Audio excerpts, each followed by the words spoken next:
Assalamualaikum warahmatullahi wabarakatuh. Alhamdulillahirabbil alamin wa bihi nasta'in ala umuri dunya waddin. Wassalatu wassalamu ala asyrafil anbiya'i wal mursalin sayyidina wa maulana Muhammadin wa ala alihi wa sahbihi ajma'in. Amma ba'du. Pemirsa dimanapun Anda berada, khususnya kepada anak-anakku, siswa-siswi SMP Negeri 1 Karanggeneng Lamongan yang dirahmati oleh Allah. Mudah-mudahan kita selalu diberikan pertolongan oleh Allah dan amal ibadah puasa yang kita jalankan pada Ramadan kali ini bisa diterima oleh Allah, juga mendapatkan limpahan berkah dan rahmatnya. Amin ya rabbal alamin. Pemirsa yang dirahmati oleh Allah, pada kesempatan kali ini kita akan melanjutkan kajian fikih kita, yaitu membahas tentang sholat. Pada pertemuan yang lampau sudah kita sampaikan mengenai hal-hal yang disunahkan di dalam sholat. Maka pada kesempatan kali ini kita akan melanjutkannya kepada pembahasan fi adadi mubtilatis sholati, yaitu apa-apa yang bisa membatalkan sholat. Pemirsa yang dirahmati oleh Allah, baik, marilah kita mulai dengan membacakan kitab takrib. Bismillahirrahmanirrahim. Walladzina utawi perkara yubtilu kang batalaken apa alladzi as-sholata ing salat ahada asyara iku 11 syai'an apane suci-wijine. Al kalamu rupane guneman al amdu kang disengaja. Hal-hal yang membatalkan salat di sini disebutkan ada 11. Ada 11 perkara yang nanti bisa membatalkan sholat. Yang pertama adalah al-kalam al-amdu, atau berbicara dengan disengaja. Di saat kita berada di tengah sholat, maka tidak boleh kita mengucapkan kata-kata selain apa yang diwajibkan di dalam sholat itu atau yang disunahkan di dalamnya. Ya, maka pada saat ada orang mengajak bicara kepada kita harus memberitahukan kepadanya bahwa kita dalam keadaan sholat. Artinya jangan diganggu, jangan kemudian diajak bicara. Nah, ini bagaimana Pak caranya untuk memberitahukan kepada orang yang mengajak bicara kepada kita, ya, dalam posisi kita melaksanakan sholat fardu. Nah, maka di sini para ulama memberikan penjelasan sebagaimana apa yang telah diajarkan oleh Rasulullah, ya. Ketika kita berada di tengah sholat, kemudian ada orang mendatangi kita dan mengajak bicara kita. Nah, mungkin dia tidak tahu bahwa kita ini dalam posisi sholat. Nah, maka bagi laki-laki itu dengan mengucapkan subhanallah, ya, dengan mengucapkan apa? Subhanallah.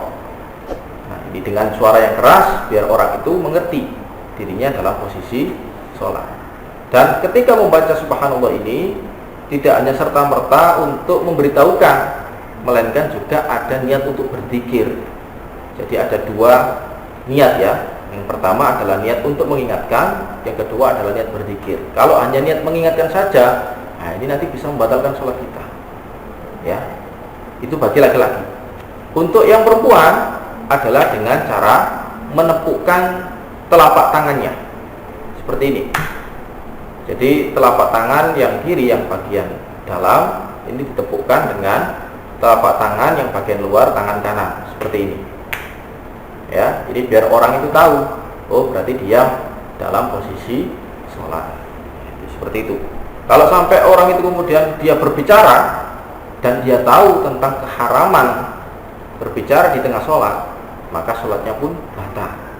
Ya, beda dengan kalau dia tidak tahu. Ya, dia mungkin belum ngaji, belum begitu banyak mempelajari tentang ilmu fikih.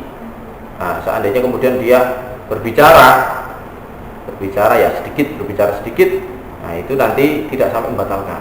Ya, karena orang yang tidak tahu dalam kondisi seperti ini itu dimaklumi oleh syariat. Ya. Kemudian berikutnya wal amalu lan agawi al katsiru kang akeh.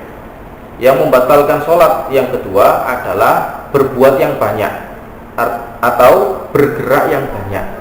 Jadi kalau kita sholat itu jangan sampai banyak bergerak, ya. Begitu kita masuk takbiratul ihram Allahu Akbar, ya, cukup diam, jangan bergerak-gerak, karena gerakan kita ini nanti bisa membatalkan sholat. Cuma di sini dibatasi, ya, artinya gerak yang banyak yang membatalkan sholat. Kalau geraknya itu sedikit maka tidak apa-apa. Dan itu kalau memang ada kebutuhan, ada keperluan, ada sesuatu yang menuntut kita untuk bergerak. Nah, kalau geraknya sedikit itu tidak masalah. Tapi kalau geraknya banyak itu nanti bisa membatalkan sholat. Nah, misalkan apa Pak gerak yang sedikit itu? Misalkan ya ada bagian tubuh kita ini yang gatal. Misalkan di bagian pipi kita ini gatal. Nah, maka kita boleh menggaruknya, tapi dengan gerakan yang sedikit. Gerakan sedikit itu seperti apa? Yaitu menempelkan tangan kita, ya, kemudian meletakkan di bagian yang gatal ini. Nah, kemudian kita garuk dengan jari-jari kita. Nah, sebanyak apapun ini tidak sampai membatalkan. Ini dianggap gerakan yang sedikit. Tapi kalau geraknya begini, nah, ini nanti dihitung banyak. Ini yang nanti bisa membatalkan sholat. Jadi cukup gerakan seperti ini saja, yang sedikit. Kemudian nanti kalau ada yang gatal lagi, ya digitukan lagi, ya, tempelkan ke tempat yang gatal lalu digaruk. Nah, itu berarti kan ada keperluan. Kalau banyak, gerakan banyak tidak boleh, ya. Atau gerakan sedikit tapi tidak ada kebutuhan, itu pun juga tidak boleh. Ya, seumpama kok tiba-tiba kita bergerak-gerak, tangan kita bergerak-gerak begini. Ini gerakan sedikit tapi bisa membatalkan karena main-main, bukan karena adanya keperluan. Ya, kok seumpama ini misalkan ada tetangga kita yang punya hajatan. Nah, biasanya kan memutar musik sangat keras kan. Nah, lalu kita menikmati musik itu sampai kita terbawa, ya, kepala kita mengangguk-angguk, tangan kita bergerak-gerak. Nah, ini berarti gerakan yang tidak diperlukan. Nah, itu bisa membatalkan. Atau ketika kita ingin melangkahkan kaki. Nah, melangkahkan kaki itu dilihat. Kalau misalkan baru 2 langkah itu tidak membatalkan. Baik itu nanti cara melangkahnya itu langsung 1, 2 begini atau 1 jeda, 2 jeda. Nah, ini tidak membatalkan. Biasanya kalau kita berjamaah sholat, kita melihat di depan shaf kita ada bagian yang kosong tepat di depan kita. Nah, maka kita boleh mengisi shaf itu dengan cara kita berjalan, tapi hanya dibatasi 2 langkah, jangan sampai banyak-banyak, ya, tidak boleh lebih dari 2 langkah, seperti itu. Kita lanjutkan. Wal hadasu lan hadas al asgharu kang cilik wal akbaru lan gede. Yang membatalkan sholat berikutnya adalah hadas, baik itu nanti hadas kecil maupun hadas besar. Ya, hadas kecil kemarin sudah kita bahas secara panjang lebar, ya, yaitu apapun yang keluar dari 2 jalan, baik jalan depan maupun jalan belakang, baik itu yang biasa keluar seperti air seni dan kotoran makanan dari perut kita, atau yang jarang, misalkan darah, nanah, atau misalkan ada hewan ulat, ya, yang keluar dari 2 jalan ini, maka itu bisa menjadikan kita hadas, termasuk kentut. Nah, ini nanti yang mewajibkan untuk wudu, karena ini termasuk hadas kecil. Nah, kalau yang hadas besar, ya, hadas besar itu nanti, ya, contohnya adalah wanita yang sudah selesai dari masa haidnya. Dia punya kebiasaan misalkan mengalami menstruasi atau haid itu 6 hari. Nah, maka setelah 6 hari berlalu dan kemudian dia melihat sudah terputus darahnya, nah, sudah dipastikan bahwa pas waktu itu dia sudah selesai dari haid, maka dia berkewajiban untuk mandi besar dulu. Karena perempuan yang selesai haid itu dihukumi mengalami hadas besar, sehingga menuntut untuk dihilangkan dengan cara mandi besar agar dia nanti bisa melaksanakan sholat. Nah, kalau di tengah-tengah sholat seumpama kok dia mengalami haid, ya toh, mengalami haid atau mengalami keluar air sperma, nah, maka ya ketika itu batal sholatnya.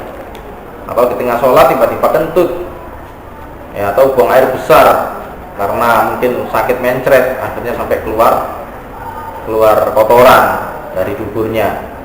Nah, ini bisa membatalkan. Wa hudusun najasati lan anyar tekani najis. Yang membatalkan yang keempat adalah terkenanya najis. Jadi di tengah kita melakukan sholat, tiba-tiba ada najis yang mengenai tubuh kita, ya, ini nanti bisa membatalkan sholat kita karena kita tidak dalam keadaan suci. Ada najis yang menempel di tubuh kita.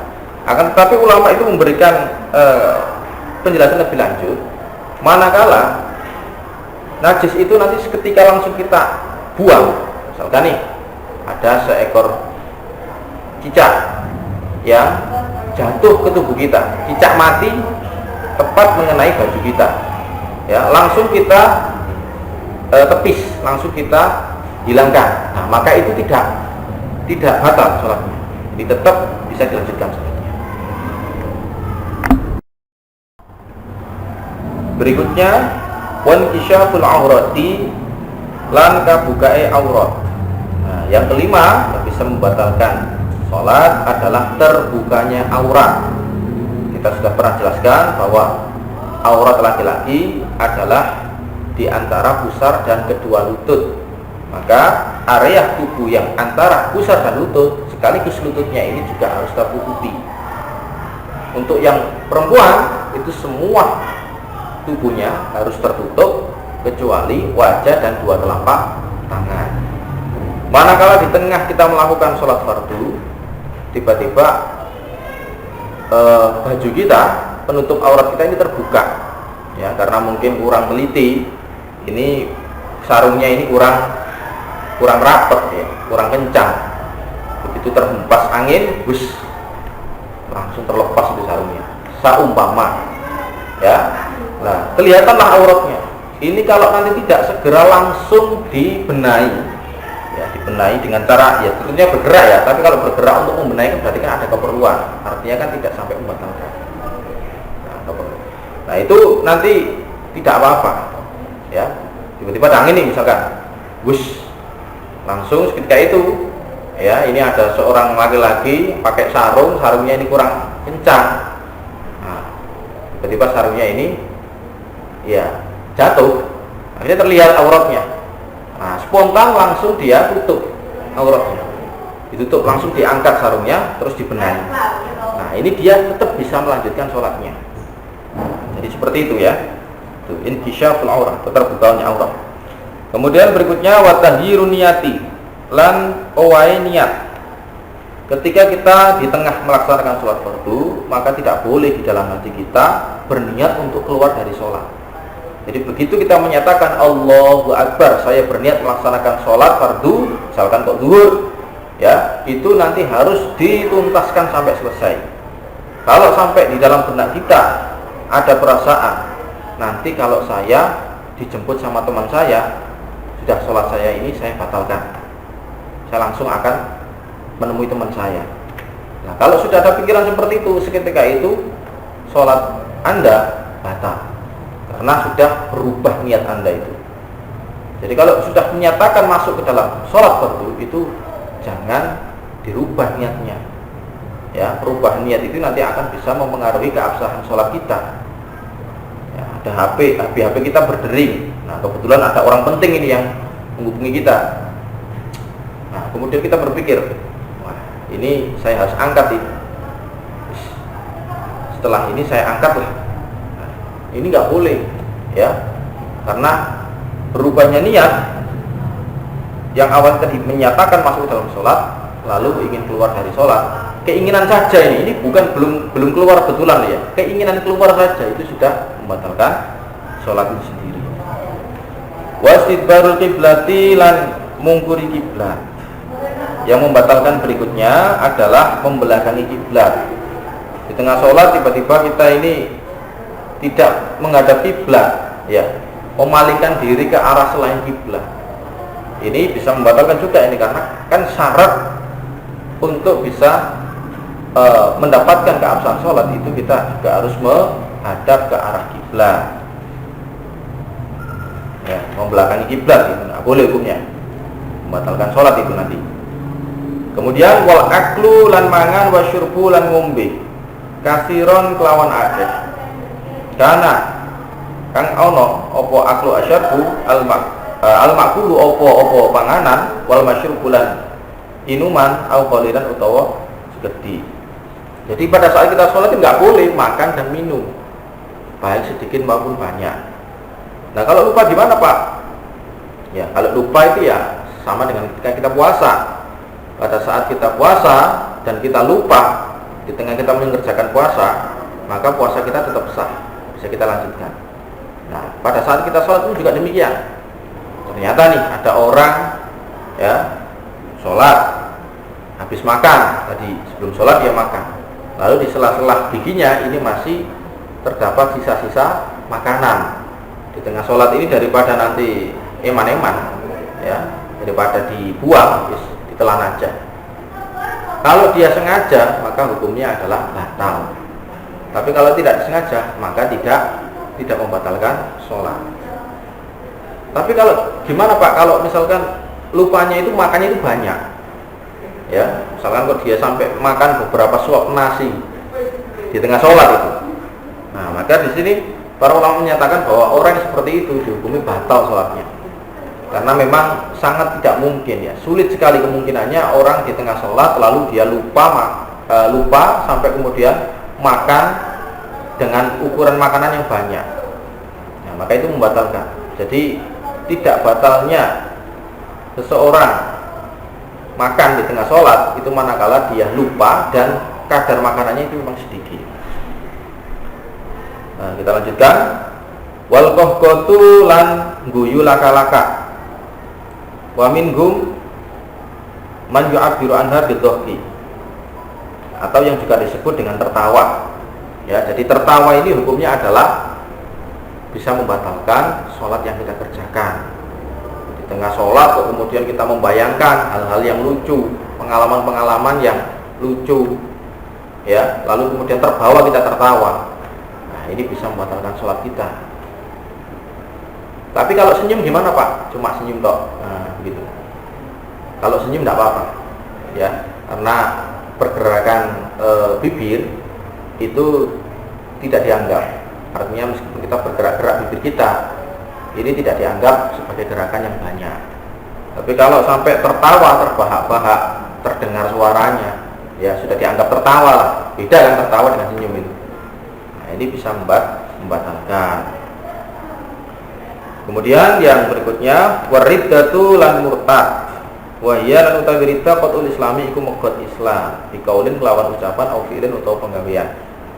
Yang terakhir yaitu murtad atau menyatakan diri keluar dari Islam. Naudzubillah min dzalik. Ya, mudah-mudahan kita dijauhkan dari perbuatan murtad ini. Karena dosanya luar biasa, sangat besar sekali. Orang kalau sudah murtad ya dan dia tidak sempat kembali lagi ke dalam agama Islam lagi, maka sudah tidak bisa ada jaminan dia masuk ke dalam surga. Ya, ini menurut keyakinan umat Islam. Ya, jadi yang terakhir di sini, ketika kita sudah sholat, di tengah melakukan sholat, jangan sekali-kali kita ada perasaan ragu dengan agama yang kita anut ini. Jangan kemudian merasa saya ini bener apa enggak ini sholat ini. Artinya apakah benar Tuhan saya itu Allah? Naudzubillah. Ya, itu jangan sampai ada pikiran yang seperti itu. Kepis, hilangkan itu sudah.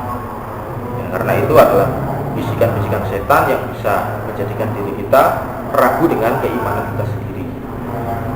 Ini tadi adalah hal-hal yang membatalkan sholat. Ya, saya ulangi lagi secara ringkas. Hal yang membatalkan sholat di sini tersebutkan ada 11. Yang pertama adalah berbicara, yang kedua adalah bergerak yang banyak, yang ketiga adalah hadas, yang keempat adalah terkena najis ke tubuh atau ke baju kita, kemudian kelima adalah terbukanya aurat, keenam berubahnya niat, ketujuh membelakangi kiblat atau tidak menghadap ke arah kiblat, kemudian makan dan minum yang disengaja, kemudian yang berikutnya tertawa terbahak, dan terakhir adalah murtad. Ya, mungkin ini saja yang bisa kita hadirkan. Mudah-mudahan bisa kita mengerti. Dan terakhir mungkin ini sebelum saya tutup, bahwasanya pada saat kita sholat, ya, jangan sampai kita seenaknya kita sendiri membatalkan sholat kita. Ini hukumnya haram. Kalau tidak ada udzur yang sangat mendesak, itu tidak boleh kita membatalkan sholat fardu yang kita kerjakan. Ini beda dengan sholat sunnah. Kalau sholat sunnah, kita boleh membatalkannya kapan saja. Di tengah-tengah sholat, lalu ibu kita memanggil kita, ya, ada keperluan, kita batalkan, tidak masalah. Ya, atau kita baca subhanallah atau tepuk yang seperti yang tadi saya jelaskan, itu juga boleh. Ya, tapi kalau kita batalkan langsung juga tidak masalah, tidak apa-apa. Tapi kalau di sholat fardu itu nggak boleh. Seenaknya sendiri kita membatalkan sholat fardu yang kita kerjakan. Itu hukumnya adalah dosa. Kecuali kalau memang ada hal-hal yang mendesak sekali. Seumpama di tengah kita melakukan sholat, kemudian ada seorang pencuri yang hendak mencuri barang berharga kita, nah maka kita boleh menyelamatkan barang kita itu, mengusir pencuri itu tadi. Ada orang yang minta tolong, misalkan tenggelam atau orang buta yang ini kalau tidak dituntun dia nanti bisa kecebur ke sumur. Nah, kita boleh membatalkan ini dalam rangka untuk menyelamatkan orang-orang itu tadi. Ya, jadi kalau tidak mendesak betul itu jangan dibatalkan, itu haram itu hukumnya. Bahkan menurut sebagian ulama, ketika kita di tengah sholat, ya, ini tempat katakanlah misalkan musola ini mau runtuh, ya, mau runtuh, ada gempa bumi, itu kita tidak membatalkan sholat, tapi kita boleh lari. Jadi lari itu nanti diperbolehkan di tengah kita sholat dalam kondisi darurat. Ya, termasuk juga ketika ada ular di tengah sholat, kita melihat ada ular ini ular ini mau menggigit kita, atau kalajengking yang mau mencelakai kita. Kita di tengah sholat, lalu kita ambil satu balok kayu, lalu kita bunuh sampai ular itu mati. Itu terus sholat kita harus kita lanjutkan. Jadi nggak perlu dibatalkan, karena memang kondisinya tidak betul-betul memaksa kita untuk diperbolehkan keluar dari sholat. Itu sebagian ulama bisa ada yang mengatakan begitu. Baik, itu saja yang dapat kita hadirkan pada kesempatan hari ini. Mudah-mudahan apa yang kita pelajari bersama bisa mendatangkan banyak kebaikan untuk kita dan menjadi tambahan ilmu yang manfaat dan berkah untuk kita semua. Amin amin ya rabbal alamin. Sekian saya akhiri. Wassalamualaikum warahmatullahi wabarakatuh.